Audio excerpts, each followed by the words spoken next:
That is what we are steering towards. I mean, you know, one of the things that you mentioned is normally in the legal practice probably, and you know, in the understanding is that there seems to be, you know, people get cozy with just violation of laws and no one raises an alarm about it. And then it sets a precedence that probably there could be more violations.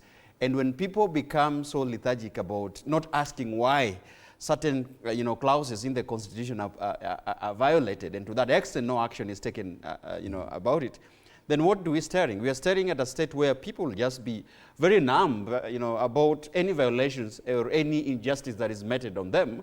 And nobody would be set to a situation where no one cares. And that's what I say. The onslaught on the judiciary, even if they have a problem of their own making true, and you could see a number of, in the petition that is filed by, you know, the three, you know, individuals, you could clearly see from the articulation and from their confirmation that indeed there are certain you know, judges at the High Court, and there are certain judges at the, probably they are mentioning the Supreme Court, that in one way or the other could have acted in a manner that violates what the provisions of what their public office requires them to do. That's true.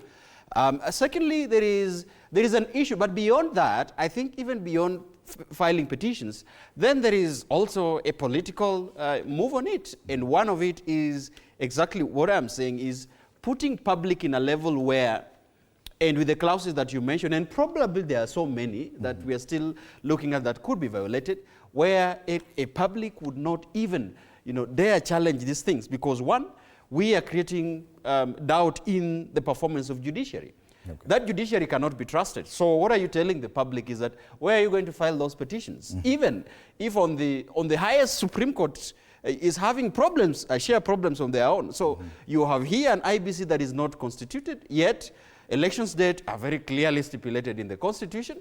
You have IEBC that is not clearly constituted, yet the Krilga Commission says the bare minimum of reconstituting that IEBC, and no one talks about it. So, right. Fred, it's, and I've told you, you hear the issues about people getting, you know, frustrated around the fair administration of justice.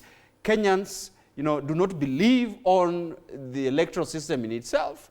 And even further, they cannot petition it in the Supreme Court, because then, by the time we'll be arriving at 2027, there'll be an issue about, do you trust that Supreme Court now, where you want to go and file a petition. So right. I think here there is a systematic narrative to violate, yes, you know, the rule of law and administration of justice as well. Only that, Fred,